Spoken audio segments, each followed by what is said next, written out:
Hi ಎಲ್ರಿಗೂ ನಮಸ್ಕಾರ. Welcome back to my YouTube channel. ಹೇಳಲೇಬೇಕು ಎಂದ ವಿಷಯವೇ ಮರೆತೆ ಹೋಯ್ತ.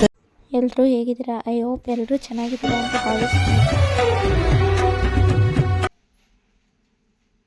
ದೇವ್ರ ಮನೆ ಎಲ್ಲ ಕ್ಲೀನ್ ಮಾಡಿ ಪೂಜೆ ಮಾಡಿದ್ಮೇಲೆ ಈ ಥರ ಕಾಣಿಸ್ತಾ ಇತ್ತು ನಮ್ಮ ದೇವ್ರ ಮನೆ. ಹೇಗಿದೆ ಹೇಳಿ? ದೇವ್ರ ಪೂಜೆ ಎಲ್ಲ ಮಾಡಿ ಹೊರಡ್ತಾ ಇದ್ದೀವಿ ಫ್ರೆಂಡ್ಸ್.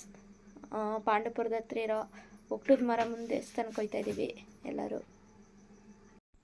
ಊರಿಂದ ಅತ್ತೆ ಮಾವ ಅವ್ರ ಮಕ್ಕಳು ಅಮ್ಮ ನಾನು ನನ್ನ ತಂಗಿ ಎಲ್ಲ ಹೊರಡೋಕ್ಕೆ ಸಿದ್ಧ ಆದವು ಫ್ರೆಂಡ್ಸ್.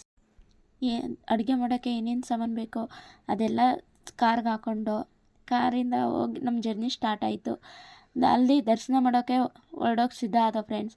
ಹೋದ ತಕ್ಷಣ ದೇವಸ್ಥಾನದಲ್ಲಿ ರಶ್ ಏನಿರಲಿಲ್ಲ, ಹಾಗಾಗಿ ಬೇಗನೆ ದರ್ಶನ ಆಯಿತು.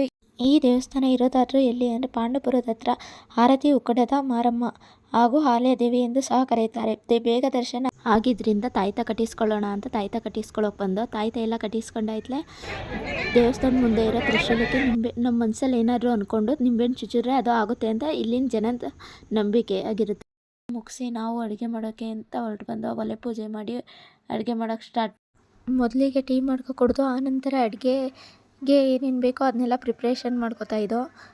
ಅಡುಗೆ ಎಲ್ಲ ಮಾಡೋಕ್ಕೆ ಸ್ಟಾರ್ಟ್ ಮಾಡಿದ್ದು. ಅಡುಗೆ ಎಲ್ಲ ಆದಮೇಲೆ ಎಲ್ಲರೂ ಕುತ್ಕೊಂಡು ಊಟ ಮಾಡೋಕ್ಕೆ ಸ್ಟಾರ್ಟ್ ಮಾಡಿದ್ವು.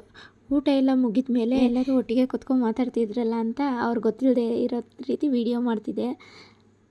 ಅವ್ರಿಗೆ ಗೊತ್ತೇ ಆಗಿಲ್ಲ ವೀಡಿಯೋ ಮಾಡ್ತಾಯಿದ್ದಿತ್ತು. ಇಲ್ಲೇ ಗ್ರೂಪ್ ಫೋಟೋ ತೊಗೊಳ್ಳೋಣ ಅಂತ ದೇವಸ್ಥಾನದ ಹತ್ರ ಹೋದ. ದೇವಸ್ಥಾನದ ಮುಂದೆ ಗ್ರೂಪ್ ಫೋಟೋ ತೊಗೊಂಡು ಎಲ್ಲರೂ ಮನೆ ಕಡೆ ಹೊರಟ್ವಿ.